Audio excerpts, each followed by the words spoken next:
Disclaimer: this is not financial advice. Always do your own due diligence before putting your money to work. With that out of the way, let's have some fun and enjoy the episode. What's good, y'all? Welcome back to another episode of the Rich Off Games podcast. This is episode 22. It's your boy CB checking back in with you guys. Happy Money Mondays. I hope you all had a great Resurrection Sunday, Good Friday, Good Monday, and so on and so forth. With that being said, y'all, let's get right to it. Before we get right to it, though, I want to leave a quick message with y'all, man. Be the greatest version of yourself each and every day that you wake up and show up. God gave us a second chance to be able to make mistakes, correct those mistakes, move forward, and become the better versions of ourselves. So in doing so, make sure you're showing up and being the best version of yourself each and every day. Don't falter. Don't get distracted. Don't succumb to evil and negativity. Consume yourself with positivity and surround yourself with positive individuals. Today we're going to be discussing 4 things that 1% investors do to be exceptionally successful in investing. Number 1, we have controlling your risk. 1% investors ask themselves, how much will I lose? How much will I lose? It's such a powerful question compared to the average investor who's asking themselves, how much can I see a return on? How much can I make? The difference in that question shows a certain level of willingness to give before they receive. 1% investors understand that no matter what, they're always able to overcome any challenge in the market if they have the proper risk management in place. Without proper risk management, without control over losing and taking small losses, how can you ever expect to see great returns? The inconsistent average investors normally see greater losses, and with those great losses, they have small returns. And so within the small returns that they get, they just lose more than they make over time. But the 1% investor is able to make more money than they lose because they have such great control over their risk. So controlling your risk is the first thing that 1% investors do really exceptionally well in order to be highly successful in the market. The second thing they do exceptionally well is they master one strategy. Unlike the average investor who's all over the place when it comes to their approach, when it comes to their execution, when it comes to the actions that they take, the 1% investor has one simple plan of action, one simple way of showing up, and they show up that same way every single day without falter, without distraction, and they filter out the noise. In result, they get the same, if not similar results each and every day. Just by mastering one strategy, they're able to produce the same output every single day without failure. This helps them stay focused on their plan of action, stay focused on their way of execution, and knowing what their results will be just by simply sticking to what works. Mastering it really well and then sticking to it all in all throughout the whole day.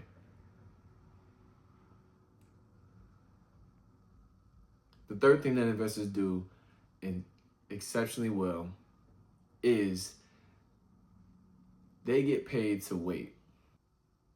1% investors understand that throughout all the noise and all the chaos going on in the market intraday, their job is to filter out the noise, find the best results and the best setup to get the best possible outcome. And that's it. They're not there to take 20 trades and get in and out of a position over and over and over again until they have no more capability to do so. No, they don't exhaust themselves with that sort of trading. They simply look for the best quality setup, wait for the best quality entry, and they get into the best quality play to get the best quality result.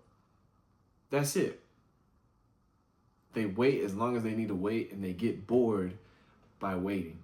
While average investors get bored and they want to take action because of how bored they are. And within them taking action, they just jump into anything, whatever the market is showing, and they just get absolutely rinsed.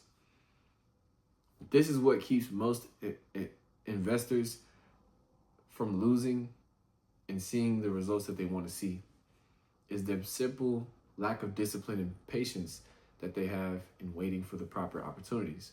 While 1% investors have this skill and they have this trait so well developed that they can wait as long as they need to wait in order to see the result. The fourth and final thing that 1% investors do is they buy assets.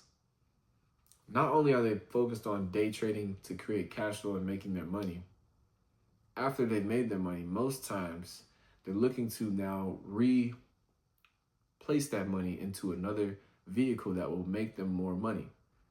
So they're either looking to buy more stocks and ETFs, a dividend, maybe even a bond, a commodity, or some form of real estate in order to park that money and put it into something that would then produce more value over time.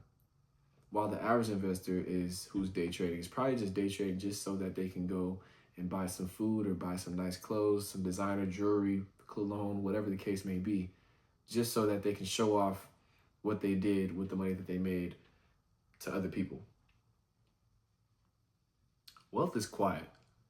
And so 1% investors understand that wealth is quiet, and they're not focused on excitement and trying to build the biggest audience of people who follow them for their flamboyant movement and the way that they carry themselves. No, they're simply looking to provide consistent cash flow for themselves and then create a consistent asset that grows in value over time.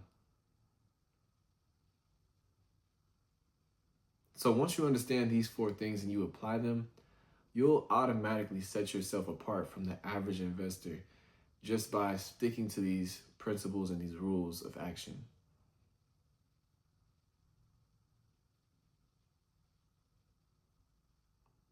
Today's day trading tip of the week.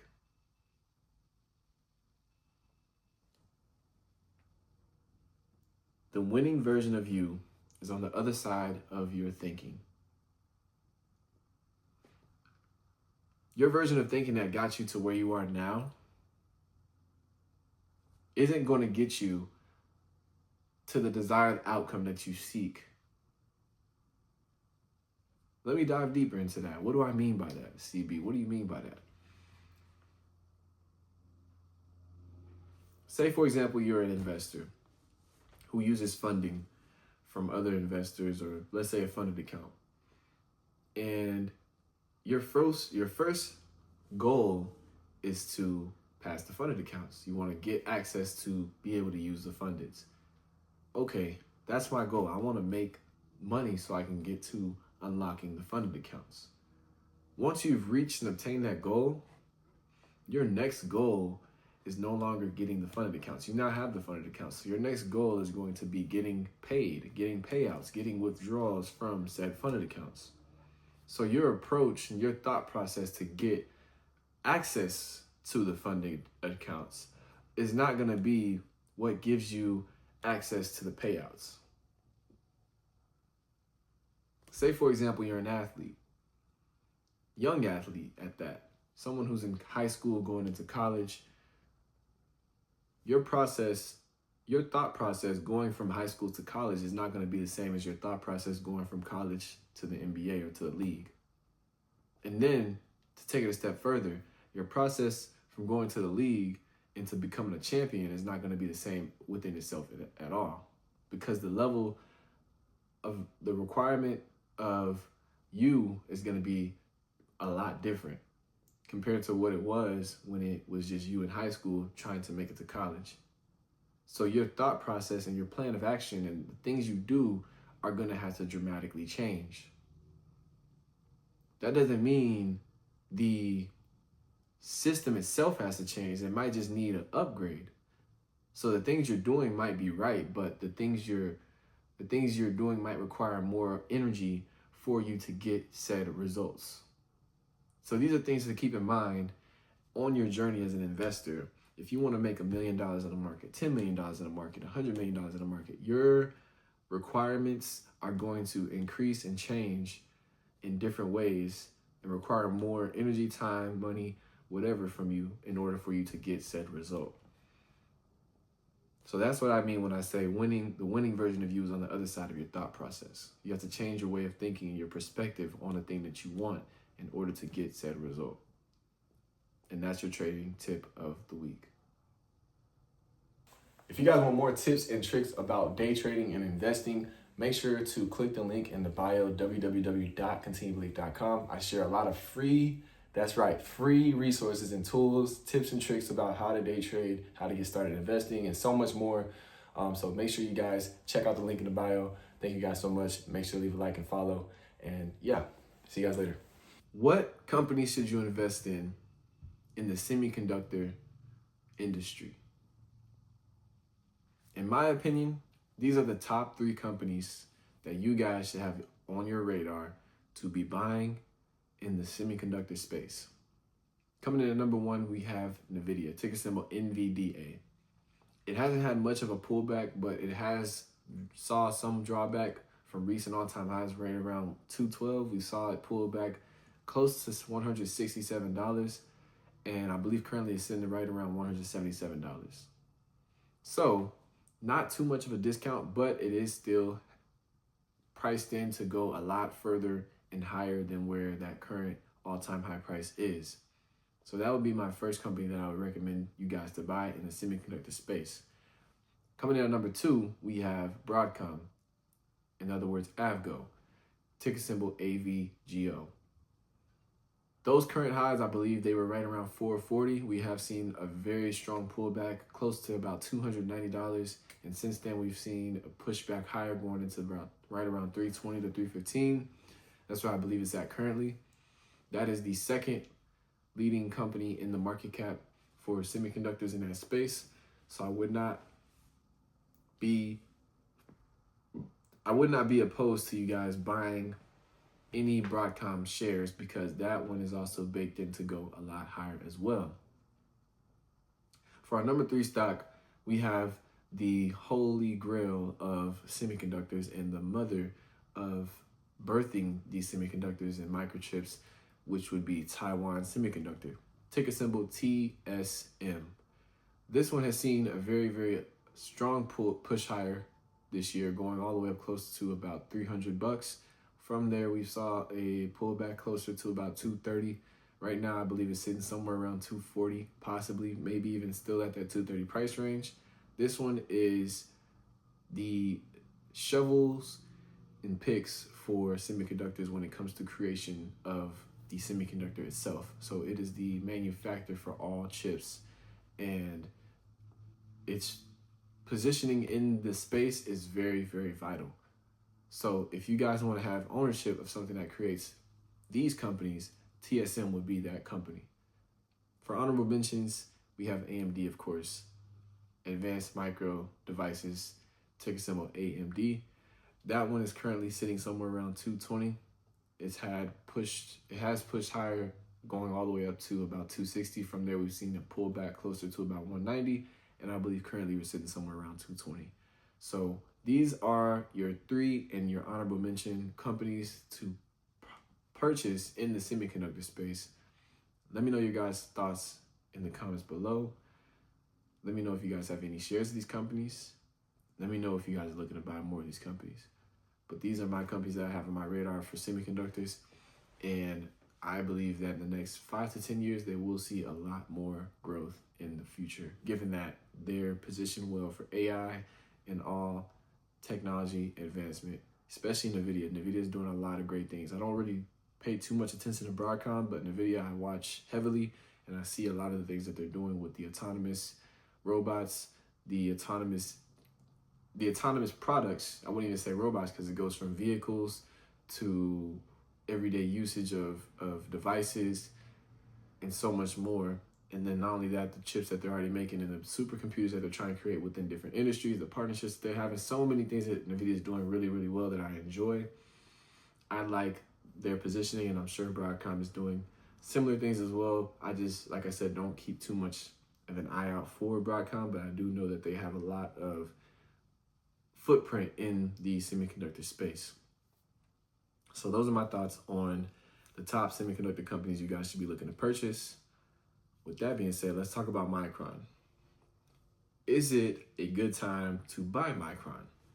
Last week, we saw a pullback of Micron closer to almost a 38% pullback, right around 290. I believe it reached bottom prices of closer to about 300, somewhere around there. And then from there, we saw a strong reversal push higher all the way back up to about $390 to $400. Is it still a good buy? In my opinion, if we get back down to that low 300 to 290 range, that would be where I would say buy shares of Micron. I do think that it has room to go higher, given that memory is in very high demand for all semiconductors. I just think that you want to get in at the right price. You don't want to be in at the wrong price, because then you can miss out on the growth due to a pullback, and now your position in the your exposure to risk is a lot greater. So if you can get in closer to that 290 to 300 range, that would be the price range that I would recommend getting in at. But if you're not and you want to buy Micron, I wouldn't say it's a bad price to buy Micron currently at 380 to 400, but I don't think that it's a good price either. A great price would be, like I said, that 290 to 300 price range. But if you want it and you don't mind buying it now and then possibly buying more later, then yes, go ahead and buy Micron at these prices. That's just my personal opinion. I think that if it was closer to that price range, that's where I would want to buy it at, close to a 38 to 40% pullback overall from where the all-time high price is. But again, it's not totally out of the ballpark and ball range to want to buy at these current prices, because it's targeted to go closer to about $500 to $550. So you still would be getting it at a good price if it does go to those prices. But just going off of the current high and where it's at currently, that's where I would want to buy it at. So yeah, those are my thoughts on Micron. And really all memory companies have been running up. Micron especially, though, just due to the positioning it has in all the semiconductor companies that use Micron. They have such a strong presence in that space. And so with them being the number one producer of it, that's what I think is driving their price so high. And so, yeah, it's had some backlash and different news about their exchanges with China and different things of that nature. I think that that's a whole nother story in itself. Micron, the company, is still a good purchase. If you're worried about them having ties to China and doing a lot of backdoor deals with China, that's a red flag for you. Don't buy the company. But if not, and you want to buy the company, those are the prices that I would suggest buying at. Above all else, you want to buy what companies make you feel comfortable. You don't want to just get into anything just because of the money. You really want to buy things that fit your moral compass. Like, not everybody's a fan of Palantir. Given the Palantir run-up that we saw the last 2 years, a lot of people missed out of it simply due to their moral compass not aligning with the company's practices. And so within that, people decide not to buy into Palantir. You want to, know where to draw a line at for certain companies if it comes to certain things like doing business behind your partners that you do business with, or just simply being shady. That might be a red flag for you. That might not be something you enjoy about a company, or you might not want to be invested in. So that's totally understandable. But if you look over that and you just want to buy the company for the company's purpose and usage, that's totally understandable as well. So those are just my thoughts on Micron and its current positioning and where it's at. We've seen a lot of run up from SanDisk, Micron. Those two have been really, really strong this year. And I'm looking forward to seeing how they close out the year. I think that Micron can possibly reach those price ranges, of 500 to 550, given the demand that's needed for memory right now. And so I possibly would be looking for another position in Micron if said opportunity presents itself. So we'll just have to see what happens.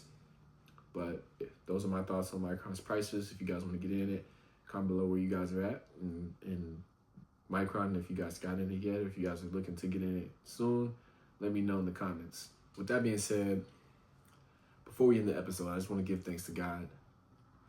You know, none of the things we have in life are guaranteed, and the things we were given are all returnable to Him. So it's just important that you do right by the blessings and the resources and the gifts that you receive from God and really put them to a good use. And not only that, just help others obtain the things that you've attained through God's blessing as well, because that's what he blessed it to you for. At least that's what I think in my mind. I think that God gives me the knowledge and the resources that I need, not only to help me, but to help other people as well. And so it's good to spread the love and spread the positivity and spread the awareness of these topics about financial literacy and teaching people how to be financially literate so that more people can be financially literate and not having to rely on other people to give them food to feed them, if that makes, in a lack of better words, in a way of speaking in metaphor, you know.